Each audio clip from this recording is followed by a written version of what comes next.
रुचि एक सांस में सीढ़ी फलांगती हुई ऊपर 2 मंजिले में चढ़ाई। रम्या, वो मुदित, क्या हुआ उसे? रम्या ने घबरा कर पूछा। कुछ नहीं हुआ, वो आज कार लेकर आया है। बोल रहा है चलो तुम लोगों को ड्राइविंग दिखा दूं। वैसे ये सब बहाने हैं तुमसे मिलने के। मैं नहीं जाएगी, रम्या शर्माते हुए बोली। जाएगी नहीं, जाऊंगी बोलो, रुचि ने उसकी हिंदी सुधारते हुए कहा। बाहर से कार का हॉर्न लगातार बजता रहा जब तक रम्या को रुचि अपने साथ घसीटते हुए मेहरा आंटी के पीजी से नीचे घसीट कर नहीं ले आई। मुदित ने भरपूर नजर रम्या पर डाली। दक्षिण भारतीय सांवली सलोनी रम्या से उसकी मुलाकात चेन्नई में एक एमएनसी के ऑफिस में हुई, जहां दोनों की पहली पोस्टिंग थी। जहां देश के विभिन्न नगरों महानगरों से बीटेक कर आई नवयुवतियां अपनी पहली पोस्टिंग को लेकर बहुत उत्साहित और मुखर थीं। वहीं उनके बीच रम्या का शांत लेकिन रहस्यमयी मुस्कुराहट से सजा चेहरा अपनी ओर आकर्षित कर रहा था। 6 महीने की ट्रेनिंग के बाद सभी को अलग अलग पोस्टिंग मिल गई। मुदित घर वापसी पर खुश था तो रम्या चंडीगढ़ के नाम से ही घबरा उठी।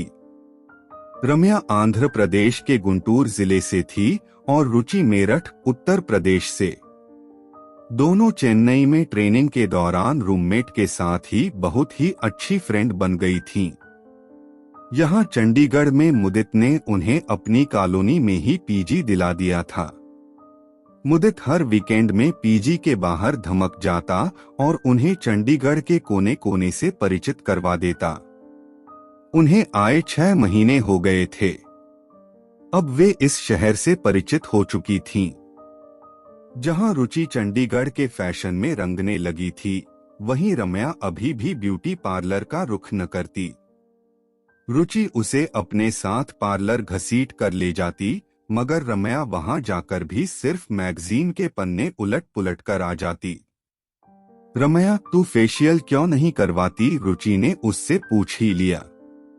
कुछ फर्क नहीं पड़ेगा, मेरा रंग जैसा है वैसा ही रहेगा, रम्या उदास होकर बोली। मुदित कंपनी की तरफ से 3 महीने के लिए जर्मनी चला गया था।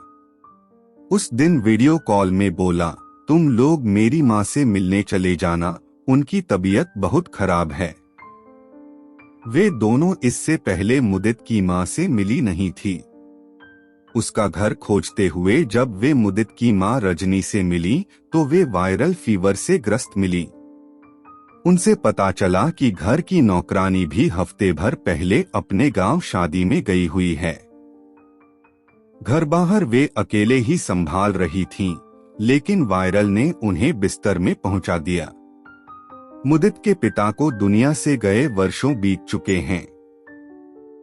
उनके घर की बिगड़ी हालत देखकर दोनों ने वहीं रुकने का निर्णय लिया। रजनी ने मिसेज मेहरा के पीजी में फोन कर बता दिया। हफ्ते भर में घर और रजनी दोनों की सूरत संवर गई। अब वे दोनों का गुणगान करते नहीं थकती। मैं तो चाहती थी कि मेरी बेटी हो, देखो मुझे मेरी बेटी मिल गई।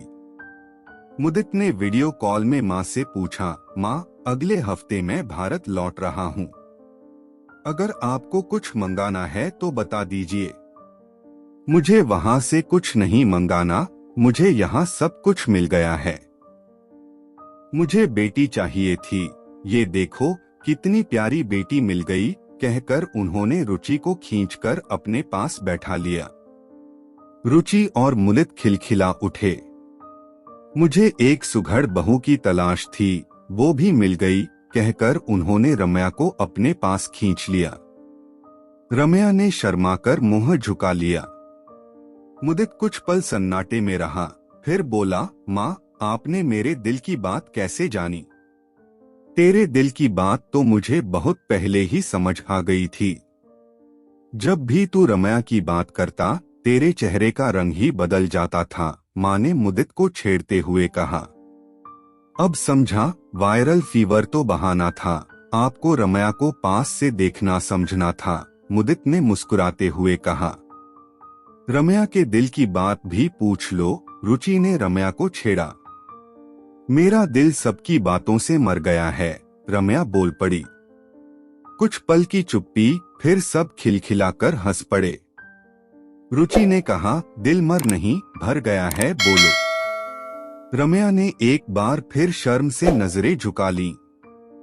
रम्या की इसी अदा पर मुदित मर मिटा था। वह रम्या को देखकर मुस्कुराए जा रहा था।